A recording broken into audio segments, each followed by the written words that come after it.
ಶಿವಾಯ ನಮ. ಎಲ್ರಿಗೂ ನಮಸ್ಕಾರ. ಇವತ್ತು mother's day. Happy mother's day. ಮಾತಾಪಿತಾ ಗುರು ದೇವ ಅವರ ಆಶೀರ್ವಾದ ಇದ್ದರೆ ಸಾಕು. ನಾವು ಎಷ್ಟು ಸಾಧನೆ ಮಾಡಬೇಕಂತಿದ್ದೀವೋ ಖಂಡಿತ ಮಾಡ್ಕೊಂಡು ಹೋಗ್ತಾ ಇರ್ತೀವಿ. ತಾಯಿಯ ಆಶೀರ್ವಾದ ಯಾವಾಗಲೂ ಇರಬೇಕು.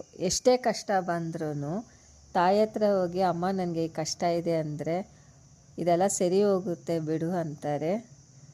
ನೀನು ಅದೇ ಯೋಚನೆ ಮಾಡೋಕ್ಕೆ ಹೋಗಬೇಡ, ಇದೆಲ್ಲ ಸರಿ ಹೋಗುತ್ತೆ, ದೇವರಿದ್ದಾರೆ, ನಾವಿದ್ದೀವಿ ಅಂತ ಹೇಳ್ತಾರೆ. ಆ ಮಾತು ಬಂದು ಯಾರು ಮಾತಾಡಿದ್ರೂ ಅದು ಸಮಾಧಾನ ಆಗಲ್ಲ. ಆದರೆ ತಾಯಿ ಮಾತು ಖಂಡಿತ ಒಂದು ಮಕ್ಕಳಿಗೆ ಸಮಾಧಾನ ಆಗುತ್ತೆ. ಆ ಥರ ತಾಯಿ ಆಶೀರ್ವಾದ ಕೊಟ್ಟರೆ ಶಕ್ತಿ ಆಶೀರ್ವಾದ ಕೊಟ್ಟಂಗೆ.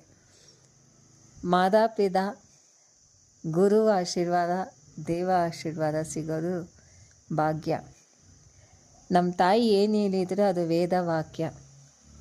ನಮ್ಮ ತಾಯಿ ತಂದೆ ಹೇಳಿದರೆ ಖಂಡಿತ ನಮಗೆ ಒಳ್ಳೆಯದಾಗುತ್ತೆ ಅಂತ ಎಷ್ಟೋ ಮಕ್ಕಳು ಇವತ್ತವರೆಗೂ ತಾಯಿ ತಂದೆ ಮಾತು ಕೇಳಿ ಅವರು ಸಂತೋಷವಾಗಿದ್ದಾರೆ. ಈ ದಿವಸ ತಾಯಿಗೆ ಮಕ್ಕಳಿಂದ ಆ ಬ್ಲೆಸ್ಸಿಂಗ್ ಸಿಗೋದು ತುಂಬ ಖುಷಿಯಂಥ ವಿಷಯ. ಯಾಕಂದರೆ ಮಕ್ಕಳು ಅಮ್ಮ ಇವತ್ತು ಮದರ್ಸ್ ಡೇ, ನೀನು ಚೆನ್ನಾಗಿರಬೇಕು ಅಂತ ಒಂದು ಒಳ್ಳೆ ದಿವಸ ಮದರ್ಸ್ ಡೇ ಅಂತ ಫೆಸ್ಟಿವಲ್ ಥರ ಕೊಟ್ಟಿದ್ದಾರೆ. ಈ ದಿವಸ ಮರೆಯದೆ ಎಲ್ಲರೂ ತಾಯಿಗೆ ಒಂದು ಚಿಕ್ಕ ವಿಶಸ್ ಮಾಡಿ, ಖಂಡಿತ ಒಳ್ಳೆಯದು, ಅವ್ರಿಗೆ ಸಂತೋಷ ಸಿಗಲಿ. ತುಂಬ ಅವ್ರಿಗೆ ಏನು ಇಷ್ಟ ಆಗುತ್ತೋ, ಸ್ವೀಟೋ ಇಲ್ಲ ಏನು ಇಷ್ಟ ಆಗುತ್ತೋ ಅದು ಸ್ವಲ್ಪ ಮಾಡಿಕೊಡಿ, ಇಲ್ಲ ಎತ್ಕೊಂಡು ಹೋಗಿ ಕೊಡಿರಿ.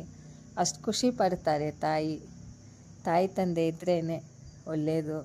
ಅವರು ಮಾತು ಕೇಳಿ ಮಕ್ಕಳು ಚೆನ್ನಾಗಿರಬೇಕು.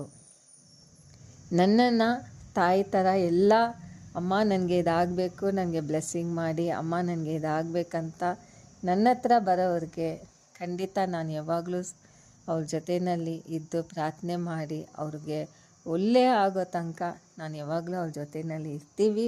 ನನ್ನ ಪ್ರಾರ್ಥನೆ ಯಾವಾಗಲೂ ಇರುತ್ತೆ. ನನ್ನನ್ನು ಒಂದು ತಾಯಿ ಸ್ಥಾನದಲ್ಲಿ ಮನಸ್ಸಲ್ಲಿ ಜಾಗ ಕೊಟ್ಟಿದ್ದೀರಾ. ಈ ತಾಯಿ ಯಾವತ್ತೂ ನಿಮಗೆ ಖಂಡಿತ ಇರ್ತೀನಿ. ನೀವೆಲ್ಲರೂ ಚೆನ್ನಾಗಿರಬೇಕಂತ ದೇವ್ರ ಹತ್ರ ನಾನು ಬೇಡ್ಕೊತೀನಿ. ಎಲ್ಲರೂ ಚೆನ್ನಾಗಿರಬೇಕು. Happy mother's day.